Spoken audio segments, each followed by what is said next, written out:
Hello, and welcome to the Astro Energy Astrology Show podcast with astrologer Shelley Overton.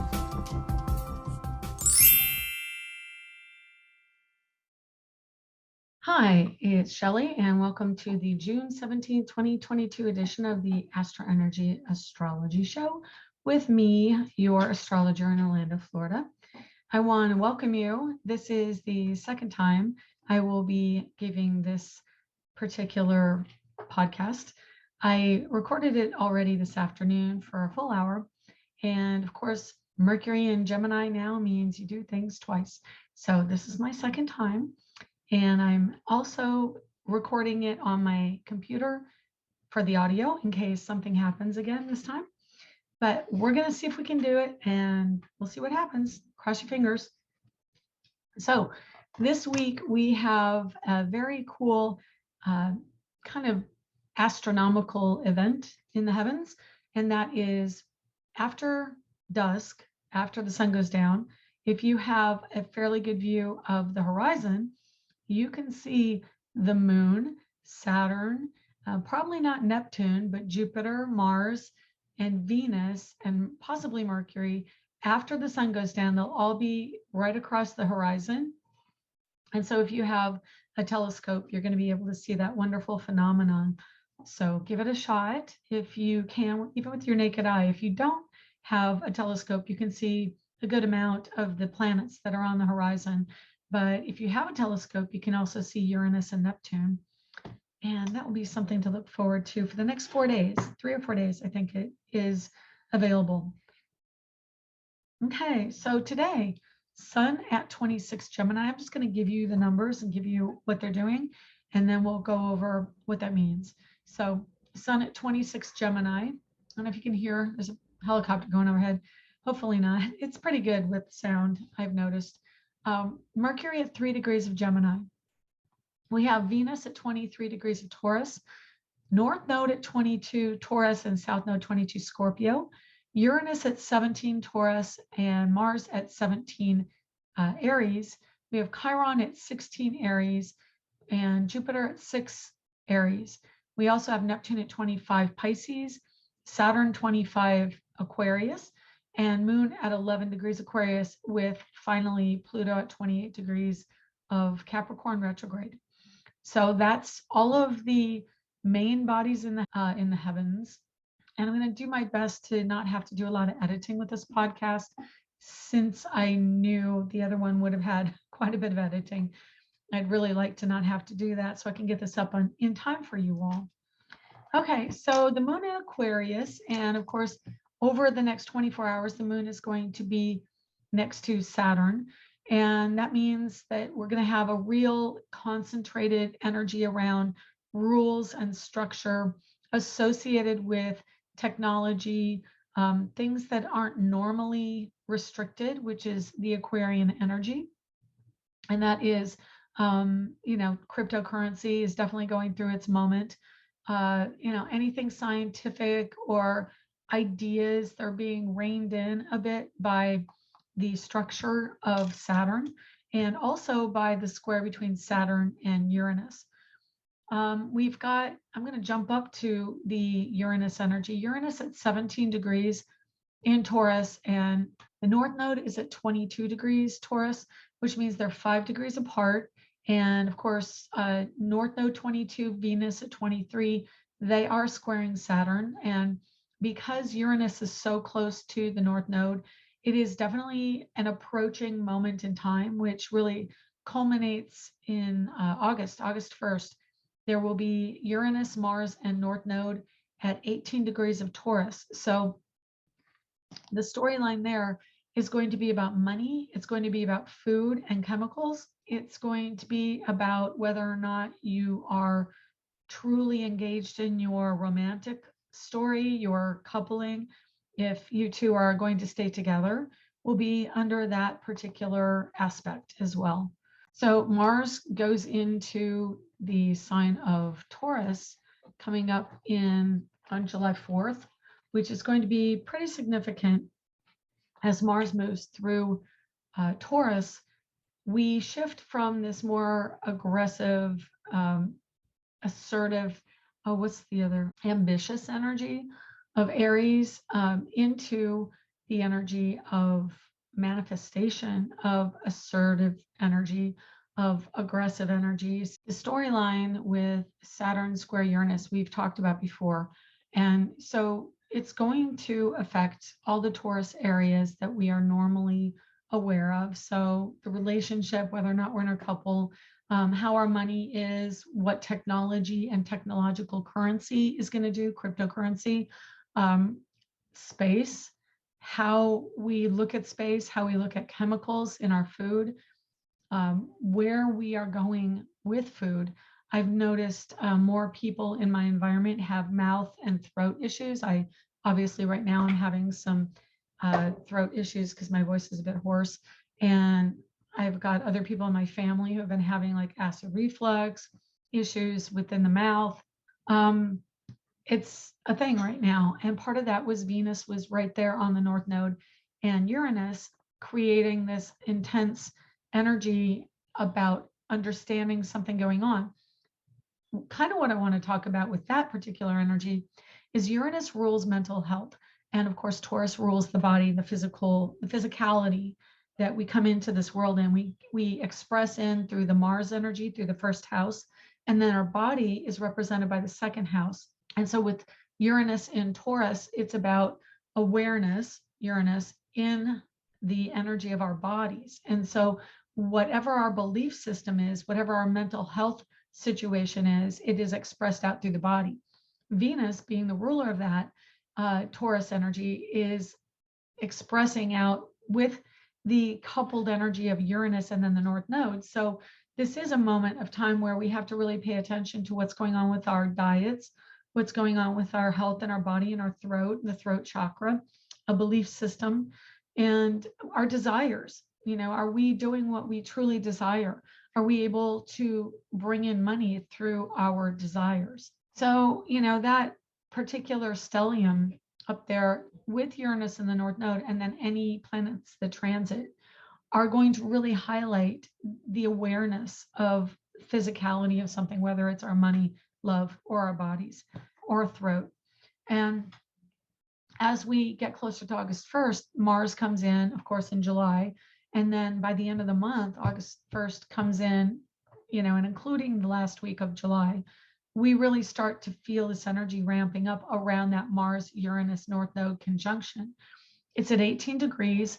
It is going to accent the fixed energy of that particular sign. So it's going to have a very tremendous effect on the world because the North Node does affect us as a collective in a very deep and abiding way, which means that what happens from it will last with us for a very long time. Uranus is the collective. It is the collective consciousness. It is global humanism. It is how do we connect to other people as a collective.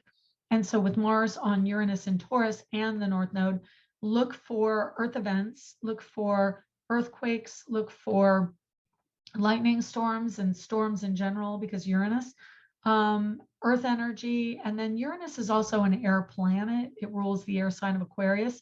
And so it can mean a pulling back of the fluid within different things. So earth, it means, you know, arid earth. It can be droughts. And we have that energy coming in. It also means that there could be chemicals in food that are affecting our bodies. And even if there aren't chemicals, it may mean we're eating the wrong kind of things, such as fried food. And in our bodies, it just doesn't digest well. It's not feeling good. It's not sitting well with us.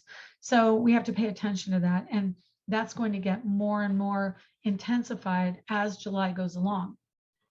And now Mars in Taurus on 4th of July, there will be some strong energy around expression of potentially domestic violence as Mars represents anger and aggressive thinking or feeling, and it's fiery.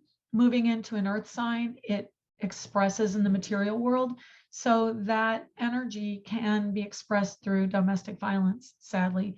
But that will also bring out domestic violence as a potential overarching story, as was the Depp trial.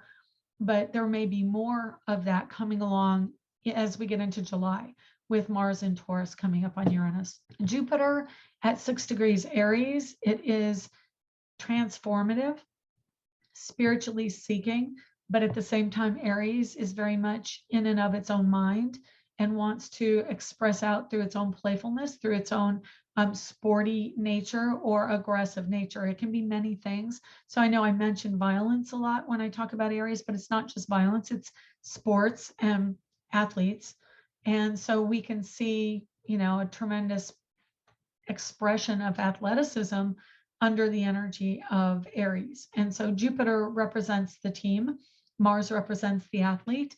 And interestingly, I follow Broncos football, of course, and I like football in general. And one of the players, Von Miller, who had been on Dancing with the Stars a few years ago in LA, he got traded to LA in November of last year. He had it on his board, and I'm telling you this because I find it fascinating, but his dream board was basically getting another Super Bowl win. So amazingly enough, he left it up to the universe. He knew he was good enough. He'd already had Super Bowl wins. And so he was like, I'm going to win the Super Bowl. And then he got traded. Denver traded him for 2 draft picks to the LA Rams. Well, he won the Super Bowl last year, and his team did, I should say. And then just come to find out, I didn't even see the news article. It was recently, within the last month, I think. He got a new offer from the Buffalo Bills, and now he's going to move to Buffalo. He just started with them. So he's been moving around, and, he's obviously got some kind of strong Aries energy in his chart, but he kind of exemplifies what that Mars and that Jupiter are doing, which is Jupiter's travel, long distance travel. He went from LA to Buffalo, completely opposite side of the country. He's the athlete, Mars in Aries, and Jupiter is a transformative energy. He's going to make like 120 million over 5 years. So kind of lucrative contract. Good for him. Anyway, we've got that Jupiter and Mars Aries really accenting men and athleticism and sports for a more positive expression of that male energy. Chiron next to Mars is still affecting that in the collective. We did have another mass shooting this weekend. There was even, not this weekend, over the course of the last week. And in Orlando, I think 2 women, a child, and a man who killed them all died. So we had 4 people dead on the north side of Orlando. So there was kind of a mini mass shooting, sadly, murder-suicide. And so it's still been out and about in the air and what's going on. Jupiter can bring that, but what happens with Jupiter and Aries is it really gives us a more of an awareness about how we need to seek out a higher vibration of this energy, because Jupiter is very informationally seeking, and it can also tell it like it is. Jupiter, the ruler of Sagittarius, just says, hey, this is what I see, and this is the truth of the matter. And then couple that with the idea of, well, not only the idea, but the actual sextile with Mercury at 3 degrees of Gemini, also a very chatty sign, wants to express something, bring it out. So that kind of touches on the hearing, the insurrection hearing. And so we're going to be seeing a lot about that in the news. We've got violence, we've got racism, we've got again, food and diet and education. Jupiter changed signs, so there's some more information coming out about education. This can also be something around sex. Anytime we have fire signs, there's definitely a sex influence, and then also Scorpio, because Scorpio rules the reproductive organs. Okay, moon in Aquarius, a detachment from mom, home, and family, feeling disconnected. Aquarius is the sign of adoption. And so if you have Saturn in Aquarius, Saturn moon in Aquarius, as Saturn represents the father figure and moon represents the mother, in Aquarius, it's a detachment from those energies. It's an intellectualization of that energy as well. So we get up in our head and out of our heart. Pluto in Capricorn, same old, same old. We have an inconjunct energy to the sun this weekend. As the next couple days, the sun moves into an exact inconjunct, which is 150 degrees apart from Pluto. So there's going to be friction around your sense of self, your ego, your expression, your verbalization of your ideas, and what authority is saying you have to do about it. What is the psychology behind it? And, generally Pluto retrograde in Capricorn is going to act like it's going to review where we've been with authority. It's transiting backwards by perspective. So we are going to go back over where we've been. And also, because any planet retrograde in Capricorn, it has multiple layers, but generally it will review the rules and the structure.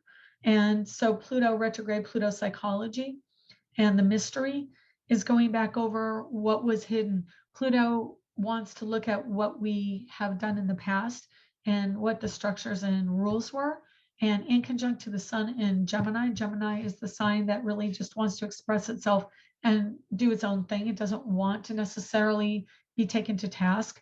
And you can kind of see that in how Trump behaves as a general rule. Like, I'm going to do what I want to do. I'm going to say what I want to say. And so in the concentrated N degrees of Gemini, we're going to hear what the ego wants to say. We're going to hear it expressed.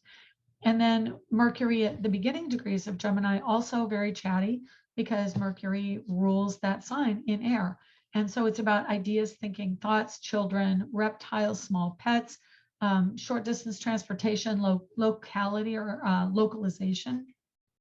So there's going to be more of an awareness of our youthful, playful side, our chatty side, our need to connect through understanding ideas and expressing, imagination from an intellect, kind of like ideas and inventions coming out of our own minds. So it can be a little bit more, I hate to say it, but it's true. It's kind of selfish energy coming out, especially because Gemini planets are in sextile to Aries planets. So it is really the birthing expression of humans. So generally lesser mature energy is being expressed through Mercury and through Mars and through the sun right now.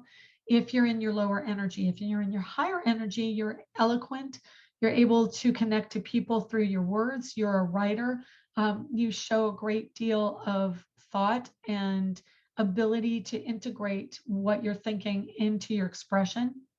Mars in its higher form is going to be very productive, wants to get things done. And Mercury is also eloquence, but the sun in Gemini in its higher form is very social and brings people together. So higher or lower, we're going to see both. And let's see what else. So we've got coming up this week. Well, let's just real quick talk about the weekend. So tonight, if you hear this tonight, 10:35 p.m. Eastern, we have a sextile between Mars and the moon. Going to be very lovely because it is cooperative energy. And actually, is it? Yeah, it is. I don't know why I didn't think so. Okay. Yeah. So it's cooperative energy, sextile, meaning they're getting along late tonight. And so it's going to be really taking action around your ideas. Saturday, we're going to have a square between Venus and the moon. So that's going to be difficulty around money or expression of money and the intellectualization meeting up with something that's more creative. Venus in Taurus is very artistic and likes to play with things, likes to play with physical tactile things. So maybe sewing or also creating growth in your stocks, in your financial house. So that will bring out, more of a creative energy for what you're going to do financially. Moon square Venus is going to be more difficulty around finances because, of course, Venus is in the last degrees. She's trying to wrap up the story around femininity, around retail. Revlon just filed for bankruptcy yesterday or this week, and Revlon Beauty, that is one of Venus's territories. So a giant makeup company filing bankruptcy, Venus, North Node, Uranus. That's what we're seeing, quintessentially expression of that energy. We've got Moon joining up with Saturn in Aquarius. So actually SpaceX is going up, I believe the 19th, which is Sunday. So that's going to also be a thing. It's supposed to be around noon. And there's a sextile. So Neptune and Venus are sextile right when it's due to go up at 12:06. And well, that's actually, I take it back. It's 12:06 in the morning, first thing in the morning, just after midnight, but it goes up around noon. So we'll see how that goes. No planetary aspects. There really aren't any aspects around noon on Sunday, which is when it's going up. The next aspect really happens late in the night in California and early in the morning in the East Coast, which is 12:50 a.m. That is the moon sextile to Uranus. So Sunday could be a fairly good day. I've got down positive on it. We've got some tech growing pains this Saturday, and then positive challenging because the ego versus the truth is coming out. Sextile to Uranus between the moon and Uranus is going to be thoughtful. It could potentially be a sad day if we are really in our emotions because the square of Mercury and the moon. But Monday, we have a fairly positive day. It's going to be a moon sextile Uranus, Mercury sextile Jupiter, moon in Pisces, conjunct Neptune in Pisces. So it's going to be deeply emotional in that part of the day, which is about 3:21 p.m. in the afternoon Eastern and 12:21 Pacific. And then we have another sextile of the moon to Venus in Taurus, another sextile of the moon to Pluto in Capricorn. So it's going to be a pretty big day, a little bit of air, fire, and a lot of water, earth. And then at 11:11 p.m., the moon squares the sun in Gemini. So moon in Pisces squares sun in Gemini. It could be children, education, at night, something going on. Doesn't have to be mean, but because it's a square, there's some information that will be coming out that we need to know. And the fact that it happens at 11:11, that always grabs my attention. And then Tuesday, summer solstice, the sun enters Cancer at 5:14 a.m. We start the day though at 4:23 a.m. First aspect of Venus in Taurus, trining the Pluto energy. And then that's 1:23 a.m. Pacific. So what does that mean? Venus trine Pluto is going to be a major shift because again, the trine talks about bringing something to light that we didn't necessarily know about. It kind of blindsides us. That energy is going to be a little bit more concerning for me. It's first thing in the morning on Tuesday, but then the sun goes into Cancer, and that's about feeling cocooned, wanting to be secure, wanting to be safe, staying at the home. And then around 11:37 a.m., we have a conjunction between the moon and Jupiter in Aries. That could also be more aggression. It'll be something that's associated with family and home due to the sun being in Cancer. But it's also, it can be family and children. And then there's a sextile to Mercury. So what that tells me is if we are talking about gun violence activism, that tells me that there could be another event, and then immediately followed by, again, communicating around what we need to do about that. It's just kind of the time we're in right now with all the Aries energy. And so we're going to be really buckling down on what to do. Last degrees of Pluto and Capricorn is the rules and the laws, squaring the Aries energy. By the time Mars gets to late July, it is going to be a summer of violence, likely. Mars in some of the hottest months, of course, Mars in Aries is going to make the weather more warm. And then by the end of July, of course, it's probably the hottest time. And so that makes us really short-tempered. It makes us want to act out. And I foresee that, you know, the nonstop gun story is going to continue to happen. And then when Mars goes into Taurus, that's more about, oh, wait a minute, what are we doing here? And then joins up with Uranus, which is the collective consciousness saying we need to do something. And then the square to Saturn, that's going to be the pushback, but it is also the friction that gets things done. So I think that this could be a year where we make some headway around sane gun usage. Okay. Venus goes into Gemini on Wednesday, and that is an energy of more charisma around women. Of course, they're going to be more vocal, more articles written and talking. The storyline tends to be that they're going to be in the news. They're going to be the ones who are writing the articles that are being read, being the broadcasters that are listened to. And so women's voices are going to be getting heard while Venus is in Gemini.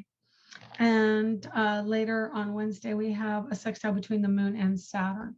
So again, it's about rules, it's about ideas and new information, probably some technology stuff there, whether it's crypto or astronomy, astrology, and space. Thursday looks pretty mellow. We do have a starting moon in Aries square Pluto in Capricorn. So that can be much more around political issues. And then moon enters Taurus at 7:58 a.m. And we have a moon sextile to the sun at 12:12 p.m. Eastern on Thursday. Other than that, it's a fairly mellow day. The sextile between the moon and the sun is actually cooperation. We're feeling good. We're feeling kind of grounded and more protected and safe by Thursday. Friday, the movie Elvis comes out. Looking forward to that. And the only aspect next Friday, the 24th, is moon conjunct Uranus in Taurus. And so I get headaches whenever Uranus is really triggered. I'm hoping I won't get one of those, but moon Uranus can mean that there's air energy, air storms, technology, something going on in the home, but it is a positive aspect. It can be a positive aspect. Conjunction just amplifies the energy of Uranus and the moon.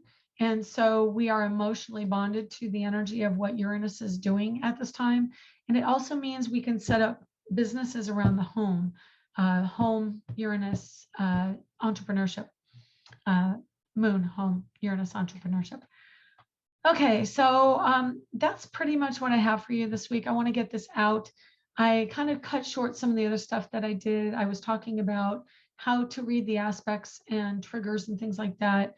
But I think I'll say that for another podcast because I just want to get this up, edited. And I had so many hesitations in this. I'm probably going to have a lot of editing, but I want it up for you tonight. So anyway, that's all for this week. And we will talk to you again soon. Take care. Bye.